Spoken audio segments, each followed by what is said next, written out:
Thomas brings up a subject that I remember very clearly, as well as many of you others have, and that is the audacity to bring up a golden rule in foreign policy.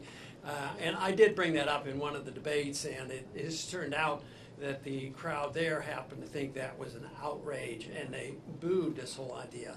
But what is life all about? You know, all the great religions endorse in principle. Religions are different, but there's some things that bring religions together. Most of them endorse the Ten Commandments, or major parts of the Ten Commandments, and most of them endorse the Golden Rule.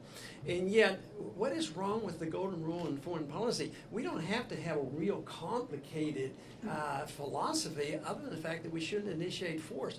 But what do we have today? We have a position that has been endorsed for 10 years now of preemption, and try to have preventive wars. You know, if we were more honest with ourselves, we'd be talking about aggression.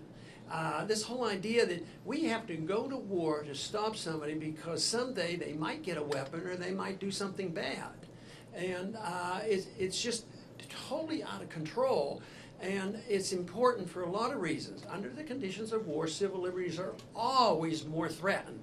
And certainly today, in these last 10 years, you know, whether it's the NDAA and the Patriot Act and a kill list by presidents that do it without, jurisdiction to do this, it's just going on, and it's going to get much worse unless we have people understanding what these principles are. And the other bit of a pet peeve that I've had, and a total misunderstanding about the connection between economics, and Dennis mentioned even the Federal Reserve, the connection of economics and the Federal Reserve in wars. You don't fight wars without printing money. There's always inflation on wars, and it's always an economic matter. But even today, we have been taught in our schools too often, and this is where education would come in, we have been taught in economics that the Depression ended with the war. Well, I happen to remember that time. There was a Depression, and I remember the war more clearly, and there was no prosperity during the war. There was less for our family during the war, and rationing and all those kind of things. So the Depression didn't end because of the war. And people even propose these things. Oh, well, maybe a war would get us out of this. But there's also the economic connection of who proposes these antagonisms, whether it's pumping up this antagonism between this country about to attack us. You know, the Koreans are coming, let's do something, build more weapons, and on and on. At the same time, we can't even figure out who the good guys and the bad guys are in Syria, but we have to go over there. Today it was announced that we put troops in Jordan. And, you know, that contradicts everything we're trying to talk about. That war should be fought only by the people declaring war through their Congress, and not by the Congress going to war at the whim of a president. That declaration of giving the president the authority back in 2002 to go to war, it was ducking the issue. They said the president has the authority to do what he wants. It didn't tell him to do it or not to do it. It just said, well, the president is smart enough, he can go to the war. At that time, the chairman of the committee told me, once I raised the question about the Constitution, and offered a substitute and said, if you guys want to go to war, declare the war and be more honest about it. Of course, nobody voted to do that. But I was lectured, and they said, that part of the Constitution is anachronistic. We don't follow that part of the Constitution anymore. And this is where the problem is. So if we think it's complicated, it really isn't. If we have more people like the gentleman that came here today and just say, you're not allowed to go to war. And if they do go to war, don't give them the money to fight these wars. It's up to the people, though, to make sure their members of Congress, respond that way.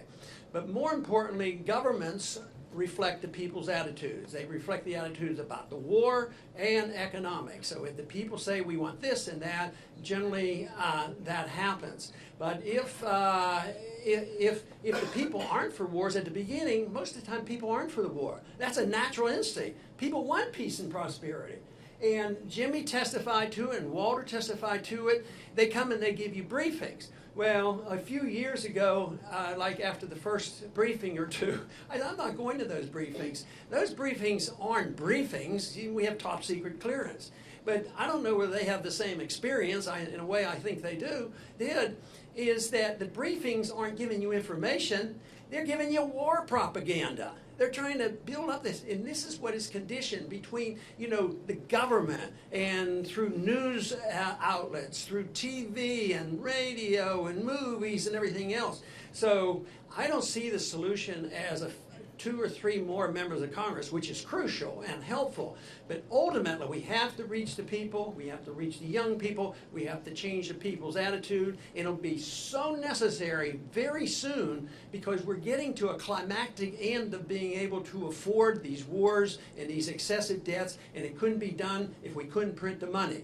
Well, right now, even the printing presses, though they're running rapidly, that will come to an end too. And then, if they won't listen to us calmly and deliberately and start changing the policy, there will be a time that we will have to reassess it. And the main goal is to fight hard so that the authoritarians who want to even get bigger, more authoritarian government, that ends and they go back, and we don't have to invent something brand new. It's a natural instinct for people to want peace and prosperity, and we have a pretty good history that we had a rule of law at one time, and that's called the Constitution. So if we want to refine the Constitution, that's fine. There can be some changes made. But the thing of it is, ignoring the Constitution about going to war and these many other things. So we can have our disagreements, but if we totally ignore the Constitution on an important issue like going to war, you know, that's where we're going to have a lot of trouble. But there's no reason, I can tell you, and I'm going to finish by saying, in spite of all these problems, I'm more optimistic than ever because I have gone and I've traveled a lot. This week I've been to the University of Florida and up to Brown University, and the young people are responding very, very favorably. I haven't had any young person come up to me and said, you know what, we need more war. I think this is a good idea. Young people are instinctively, you know, opposed to this, and they're pro-liberty too. So for that reason, I think there is a whole generation now thinking in these terms. So this is the reason I responded favorably to Daniel's idea about an educational institute to change people's minds and understanding. Because a lot of people do these things with good intentions. You know, it's because they're told, well, if we don't do this, the terrorists are going to win, and all that kind of propaganda. So we have to refute that. If you don't refute it and the people don't understand it, this will continue. But not only do I see this as a dangerous period, I see it as a tremendous opportunity. And I have a lot of confidence in Daniel on the way he's going to organize and run this and bring people together.